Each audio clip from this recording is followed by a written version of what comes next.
Good evening, everyone, and welcome to From the Left with Stephen Leon. I apologize. I don't know. Hopefully, this live stream is a little clear. Having some problems with the other camera that I'm using, and the audio. So hopefully, it's going to be okay. But the most important thing is the message, right? So From the Left with Stephen Leon. We've got a lot going on. Biden just dropping out. Within a week, we've had a candidate for president almost get assassinated, and then another candidate, incumbent for president, drop out. Wow. So these times are fascinating for political science, and it looks to be that Kamala Harris is going to be the nominee. It looks that way. You never know what they're going to do. They don't really tell us until whenever, then they don't really give us much choice. I like Kamala. Some people may say that, it's very important that we don't look at this stuff as being two-dimensional and superficial. I thought that Biden had won that debate, not based on just sheer two-dimensional performance, but just on what he's bringing to the table. His voter record's not always to the left and things like that. But I mentioned it before. We're looking to a majority interest. If we're looking at this mathematically, then Biden would have been on a line scale, -10, +10. Biden's like a +2, and Trump's like -5, right? So, but I've always liked Kamala. I saw the way that she was able to debate against Mike Pence, and then there was that act of nature with the fly that I couldn't help but have a chuckle over, and or even more than that. There's just not much there. I'm a very competitive guy, left or right, middle, whatever it is. If there's something in your platform that is more superior than mine, or if it's a parallel of mine, or whatever it is, based on constitutional principles, then I'm going to come at you. But with Kamala, there's not much there. There's nothing that she doesn't have any stock trades. She was a district attorney in California and all this stuff. And really, you kind of see on how she just changed with, as soon as Biden just used her as a stage prop. You know what I mean? If you see her, you can only imagine that, like that VP role, what that's like. And, they don't really, I don't know what it is. They don't want the president doesn't want a VP to, be better than them or something like that, or shine better than them or whatever. But, so I like Kamala, you know what I mean? I think it's more about realizing that Joe Biden just stole her light, you know what I mean? Or je ne sais quoi, whatever you want to say. It's really about empowering new ideas. And that's what even if Biden was to be reelected, it's the same thing. This show is about labor unions, mostly about labor unions. I was very grateful to have a meeting with the AFL-CIO last Thursday, and I think it went well. Now that's a PAC group. That's a labor union PAC group. That doesn't mean that I can't communicate with PAC groups. I've been running against big money and with the American Anti-Corruption Act, and how campaigning with PACs and just kind of maybe getting convoluted with that. You have to do everything they say. But, kind of like with pretty much everybody. And that doesn't mean that I can't adopt a good idea. That doesn't mean that I can't. Everyone knows what labor unions are. There's a lot in there. One thing notable that they told me is that they don't want, and the way that the law is in Virginia right now is that you can join a labor union without paying any dues or fees. So you still get that representation, but not doing that. And the numbers are low for the people that don't pay, but they just have a principle that they just don't see it as being fair. So they want to change that. Right now they have the PRO Act.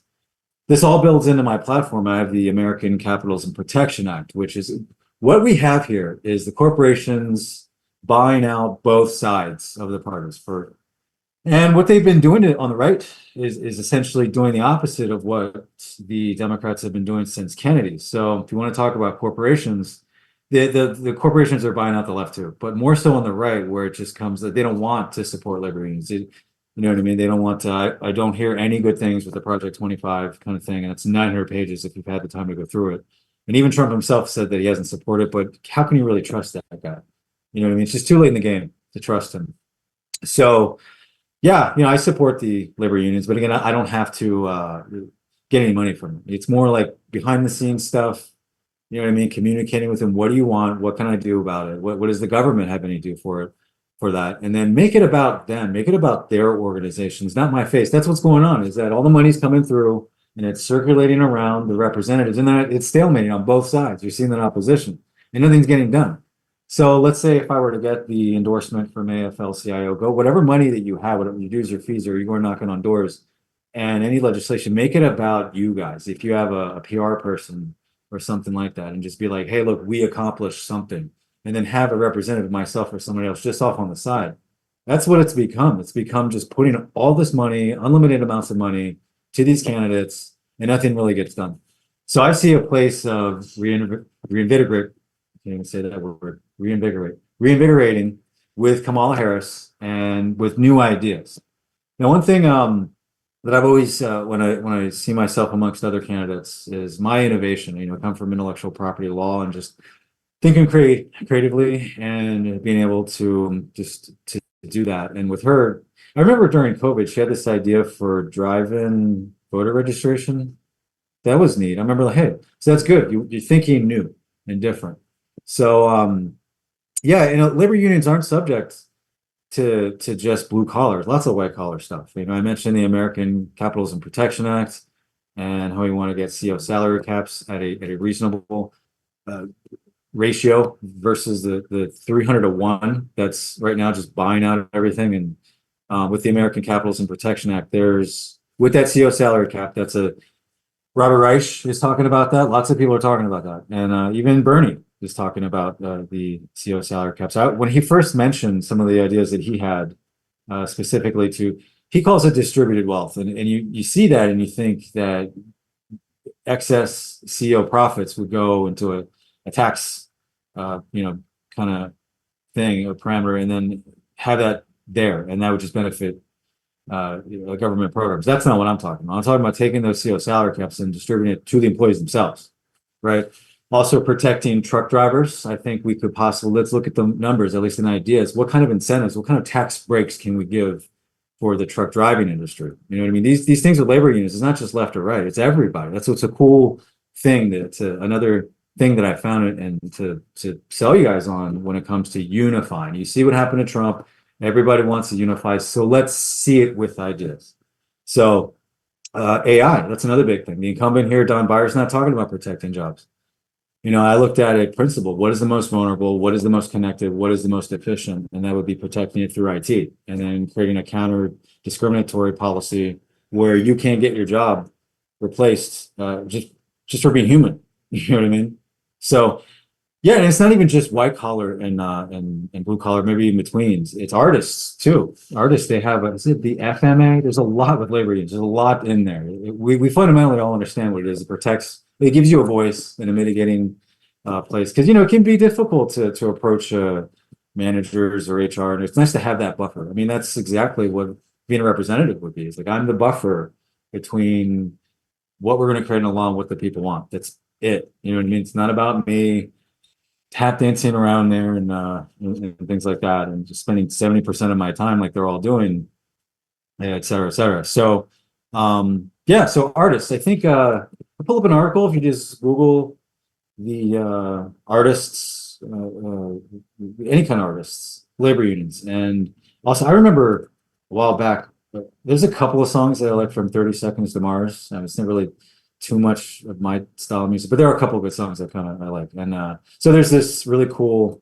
Jared Leto. He's also an actor, so he did this documentary called Artifact. While all this stuff was going on, there's they had to do certain like 5 albums in 7 years or whatever, and that reminds me of another thing from Linkin Park, where they were trying to create a new album, and it's like that's all that these corporations want you to do. They want you to get in there and sound exactly like whoever was really popular last year or the year before. And Linkin Park was like, no, we're not going to sound like that, or whoever it is. That's not what art is. Art is being original. And I hope that I'm not misunderstood too much when it comes to people expecting me to behave like everybody else on social media. I'm taking the liberal standpoint, a creative standpoint, to get your attention, to push my ideas forward. And a lot of these ideas, they don't belong to me. Whoever wants to I mean, with a 90% approval of that American Capitalism Protection Act, if you were to see Kamala Harris up there with the American Capitalism Protection, I'm sorry, the American Anti-Corruption Act. I always get there's the ACA, the AACA, and the ACPA. So pardon me. So American Anti-Corruption Act, to have her up there and help with that, where she has that credibility. Sure, she's got some PAC money floating around they're putting up there, but she just kind of, from district attorney to where she is now. So that's cool. And, again, those ideas don't really belong to me. So when it comes to artists and labor unions, that's neat on how with music and stuff like that. I know a lot of us, we're kind of bred in things that we can do whatever we want as long as we work hard for it. And sometimes those things don't always pan out for us. But even then, like some people don't always make it big, you know what I mean? With a lot of competition, are you in it for the right reasons? Are you discovered at the right times and places? I know so I have two patents myself. I have a design patent for this hat that was inspired by the Dark Knight trilogy.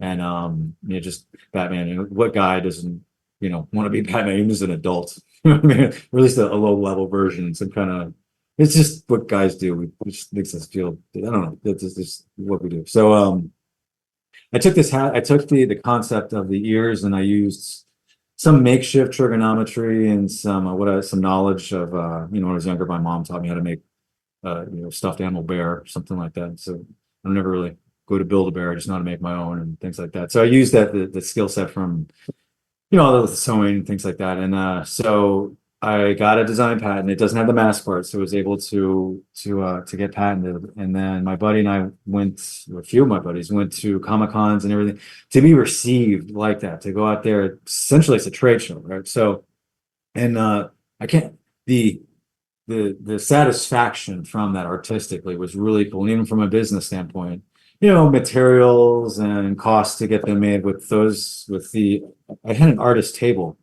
at the Awesome Con here in DC, and I sold 50 hats. I made pretty much all of them. I made all of them myself. Hired someone, call her the Bat Beanie Girl, Kayla. She's lives out in Maryland now. So she sat there with me for 3 long days, helped me sell too, because it was a prototype and some people would put it on and I'd be like, I don't think it fits them right. What do you think? And she's like, shut up. Just they want to buy it, just let them buy it. I was like, okay. So as soon as I walked away from the table, I ended up selling, had PayPal notifications. I was like, wow, as soon as I walked away, 3 or 4 of these were sold. I got a chance to meet Greg Amaharda. He passed away during COVID. I don't know what for, but the Asian guy from Mythbusters. It was really cool. He came up there with posse, not the Mythbusters people, just 3 or 4 people. And he's like, I'm buying one of those. He saw the hat on a display or everything. And Kayla really liked that R2D2 the thing, that episode that he did. And she was in shock. She was like, I handled it cool. So we worked off our strengths on that. I was like, okay. And I asked him if I get a picture. So stuff like that. It was really cool from that. That would be like it's a novelty kind of thing, but it's definitely art. There was definitely, I would say that there was art as an artist. I dabble with things, whether it's music or my own campaign videos, or just appreciating all art forms and just looking what's new, what's different, and etc. And I translate that into politics the same way, as far as who's bringing those ideas. Like, what are they doing that's different? I don't want to be treated. I am who I am. If I am a certain way on social media, it's who I am. And then I'm sure there are people in my own district that have seen that and they're like, he's too volatile. I'm sure, whatever. Come on, what a bunch of hypocrites. It's just social media. Don't take it so seriously, please. I know that we've had a lot of crazy stuff. There's this Netflix documentary called, I think it's the Social Media Murders. And that's unfortunate. People get on there and they, the fame or whatever in the pursuit of it messes with you. And so I try not to take it seriously. Some people probably take it more serious than others, but I wouldn't be creative. If I were to be elected and I would have my own representative platform, then you're going to see me, go too crazy. Or some of the offense that I do, just like a sport when it comes to these ideas, like the defense and offense of it. Right now you see me, I go after anybody. I don't care. I go after media personalities. If I'm not seeing them pan out, I go after current candidates or representatives or whatever. But there are people, I don't just go after anyone. I really look at it. Is this person asking for it? Is this person, hey, you know what I mean? I feel confident with my plan that I can do that. And unfortunately, sometimes you get there's this one guy who is, I didn't know he was autistic, but he came on there, he jumped on me, he came on Don Barrett's defense, and I told him not to play that card. You know what I mean? Like, I happen to know that, just it's common knowledge that people that have autism can think in ways that others can't. It's crazy.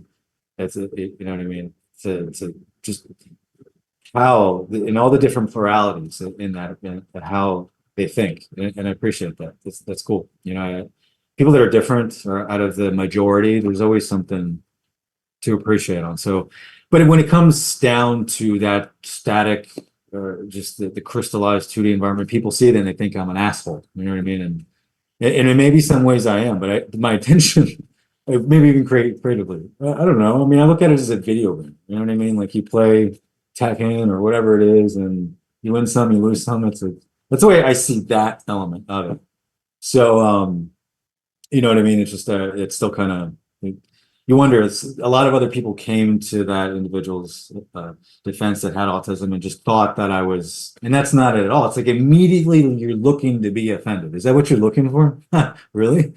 I mean, God. I think I saw a really cool meme. It was look for the glimmer, not the trigger. As you know, sappy as that might sound, but really, that's you know, with anything you can find if you're looking for a positive in something that's there. And if you're just you don't see that in just one post of somebody's, and you just crystallize them or whatever. Anyway, so I mean, there are no labor unions for representatives. You know, I've tried to look at like how are they treating me fair or with artists and with music. I think Taylor Swift said on this Rolling Stone article, it's kind of cool and how like let me jump back to Artifact, you know, and how and let me jump back even further. In this AFL-CIO meeting, one of the guys told me that it validated him corporate greed when he went to the actual like a local farm or a local place where wood is being chopped down, and he found out how much it cost and all this stuff. And then what he discovered is Home Depot is the one who jacked up the price, right? So, you know, that's kind of like where it goes across anything. It's this corporate greed that's going to try and find a way to capitalize anything that it could. So, moving forward to the music stuff. If you join, I think it's the FMA as a musician, you join that, like the circulation that you would get and everything like that would be put into a pot. That's not socialist. You know what I mean? If it was with taxpayer dollars, yeah. But if that's something like the percentage of whatever gets circulated, or how we can play with these algorithms, how we can play, if there's like a subject matter in a song or a title, maybe not a title, find a way that how it can be evenly dispersed and to get attention. And that's the cool thing about art is that we're always going to be interested in that. There's always going to be, even if it's the same rehash per generation, you know what I mean? Like I remember when Avatar came out, this coworker of mine said that it reminded her of Fern Gully. You know what I mean? And there might be some similarities, but you can only do so much original. And but then every once in a while you do see like just a wild like Axl Rose, the way that guy sings. It's crazy the way that guy sings. You know what I mean? I dabble in singing and I can't, it's just something about him. Or like say the RZA, just the way something about his body, it just sounds like that. You know what I mean? And everyone likes that. Well, a lot of people like it. So say in that Artifact documentary that I mentioned, and even Linkin Park on how they just subject you to like even the Beatles weren't subject to that much touring and stuff like that. Someone like Taylor Swift can get by on her touring and make a profit and things like that, and also how the music industry has evolved. I listen to a lot of music these days, a good song, and I'll put it on loop. So, and I feel good that that music is going to the artist, even if it's just fractions of a penny. You know what I mean? Or I don't know. I mean, there's ways that we can, and there's probably already things that are there. Again, where it's using the technology to get this stuff circulated. So, yeah, definitely want to listen to more labor unions. I definitely want to talk to hear those ideas, and that's again what it comes out. There are things I just related in a way from an artist perspective when it comes to how a labor union could benefit and the right to organize and things like that. And even with a white collar job at Ray I, or I worked in a lot of home improvement stuff with my uncles, and I remember, and this is just family stuff, so I don't hold like yeah, I'm not going to go and call it the labor union or join one for my uncle. It's where my earliest jobs were cleaning out his work truck on a Saturday. And it would take us hours. We hated it. My cousin and I, we hated it. But we learned all kinds of tools, and he would take us to the highs by here and get a slush puppy.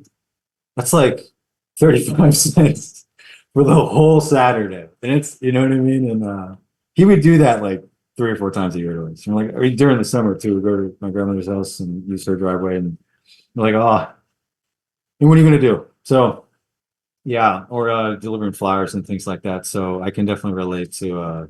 I mean, that's just family stuff. You know what I mean? I could have just walked away, and I probably did a couple of times. Like I don't have to do this or whatever. So, um, yeah, that's I want to learn more, and there's so much out there with any organization, no matter what it is, especially labor unions. All those nooks and crannies. One guy, that's not enough, but since these organizations are there, I can listen to them. It's like all the different ideas, like what are your best ideas, and let's push it forward. There was one thing that they want to do where if you don't, how fair is it? You know what I mean? If it's just like less than 5% of people that are joining these labor unions that don't have to pay dues get the same representation. Even if it's only a small percentage, it's still the principle out of it. So they want to repeal the right to work. And a lot of that stuff's already moving forward, like the PRO Act, Lana just mentioned that, and things. I want to learn more definitely about and listen to that stuff. Because again, that's something that we can, that's a unifying idea, is listening to these labor unions and weigh out the pros and cons and all that stuff. I mentioned the information technology and artificial intelligence acts, education and wealth. Oh, here's something that I kind of came up with.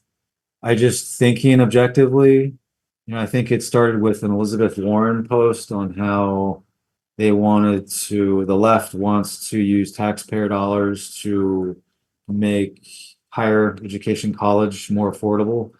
And I can understand that out of COVID. It's like, I wish you would ask them. Like, I would wish each district could get together and ask them. And out of the principle about it, be like, okay, can we afford it? Is there other things we can do? But then doing some digging on it where you see a lot of what the right will say to that. We don't want taxpayer dollars for that. We'd rather support higher pay for military service or something else like that. And that's something to be heard. And then another thing I was thinking about, well, the gap between those, the wage gap between those that have a college degree and those that don't has been increasing since the 90s. It used to be 15,000, now it's like 30, 40,000. So I'm on the left. I don't have a college degree. I got lucky. Working as a paralegal, but doing it 15 years. And so my wage is pretty decent, right? So, but even then, I don't want to pay taxes, just again, the principle of it, where I'm going to pay from the left taxes so you can eventually make more than me. Now I get it. There are a lot of things that can be learned on the job. There's some things with a college degree that you can probably hit the ground running with certain things, and all that. Then there's just some degrees just to have one, and the people getting degrees ever since the 70s has gone up. And there could be ways that we could make education and universal healthcare more affordable, but the only way that I can see that is if I've said this before, where we start mining asteroids and building space infrastructure and be able to impose moderate tax. Like the UN itself couldn't do that, but you could delegate that through all the member states and also with just all the countries. And you could, that's what we do, as human beings. We find stuff from the ground, elements, we procure them, we create things, we get intellectual property on it, and then we progress, right? And so we're talking about metal, plastic, gas, whatever it is. That's just from Earth. Okay. Now, what's going on in space? There's that one asteroid, 16 Psyche, and that's 19 zeros, US dollars, zeros, 10,000 quintillion dollars in iron, right? We're not going to bring that back here. We're gonna build space infrastructure and stuff like that. So if we can come up with a taxing on that, then that's, and the thing is, we don't want to hinder progress with these things. We don't want to be able to do that. So,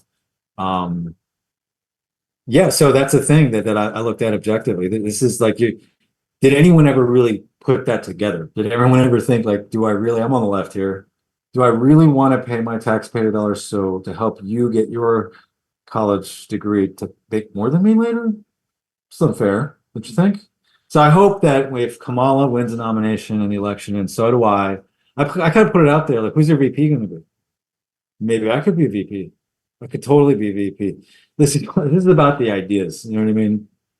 It's not about who looks the best in a suit. It's not about who has the most money, before coming into office. That's just, you can look at the numbers on that. Like, what presidents have actually that came from the business world actually did well? Actually, none, really. Even Trump. He's rated. You can't say that he was a good president and that there are uh everyone's out to get him and rates him as number 43 because that's how good he is, an anomaly. No, it's because he's bad. He's bad. Biden doesn't rate within the top 10. You know what I mean? So yeah. uh yeah, I would hope that the way thing that no matter what happens, if I'm nominated or chosen for VP or I win this election, as a write-in, I mentioned that my canvasser was messed up.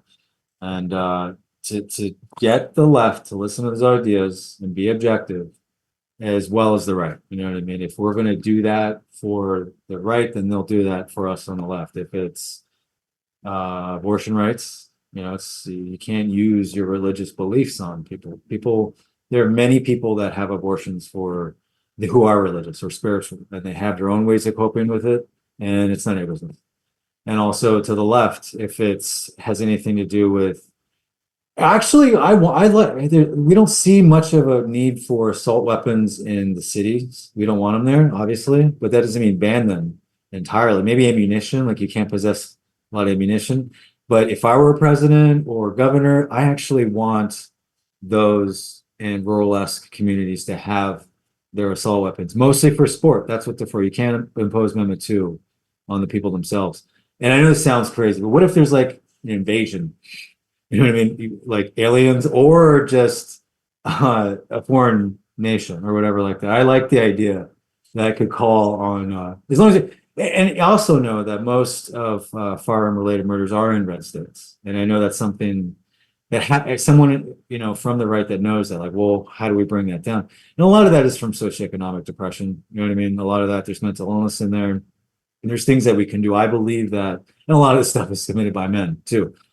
So I believe that if a man has a sustainable living wage, then he's not going to go out and he's like, I'm not going to have a good job to go to tomorrow. I don't need, but if you don't have anything else, then what do you got to lose? You know what I mean? I look at myself in those little moments, just how I express it on social media as Shawshank Redemption. There's that accountant. He doesn't drink, and he's on the roof with them, and he did that to be nice. He put himself out there. You know what I mean? And he was able to get those guys a bunch of beer, even though he didn't drink. And how happy that made him to be of service like that, to use his skill set and kind of create a bromance or whatever you want to call it. And that's how I see myself. I don't get a lot of credibility. You don't see me tap dancing out there. You don't see me. I've been to caucuses and hangouts and things like that that are from the Democratic Party. I have a day job. You know what I mean? When I get called to an AFL-CIO meeting, I go. I've got another virtual meeting coming up in September for an autistic group. And I remember when they hit me up, I'm like, wow, man, I wonder if they saw that and they want to see me. Are they going to invite me like to a big forum? You know what I mean? Like a venue, and I got to go out there and just like feel with my head, with my tail in between my legs, and just be like, wait, how do you explain everything I just did? Like, how that was a misunderstanding. You know what I mean? Like, wow, like that stuff. And it just, you got to be fair. And I also recognize, just from a human psychological standpoint, that a lot of that stuff is just a very small percentage of the population. But if I don't speak up to it, and then you just see that that one opposition to a misunderstanding, you're going to keep me there. And so at least with this show, I get a chance to clarify it in a human way. You kind of get an idea of how I am in front of a camera, or how I'm at work. It's like you're talking to a coworker here, and we're just hashing out ideas. That's it. I don't know everything. I can always learn more. And I have that attitude. My employer is very impartial. They're not going to, it's a law firm too, so they don't have any endorsement or anything like that. They don't, every time I had a review recently, and if they know that I'm running, when I mentioned, it's like, oh, no, they just really, right away, it's like, they don't talk to me. You know what I mean? So that's fine. That's totally fine. I respect that. So But yeah, I got a good review. I got a good review and I got a salary increase and everything like that. And how I helped that docking department. All right. I think I'm rambling. Plus, it is time to go. I started a little earlier. Hopefully next week I'll have all my stuff here figured out. Until then, I will see you next week. Have a good night.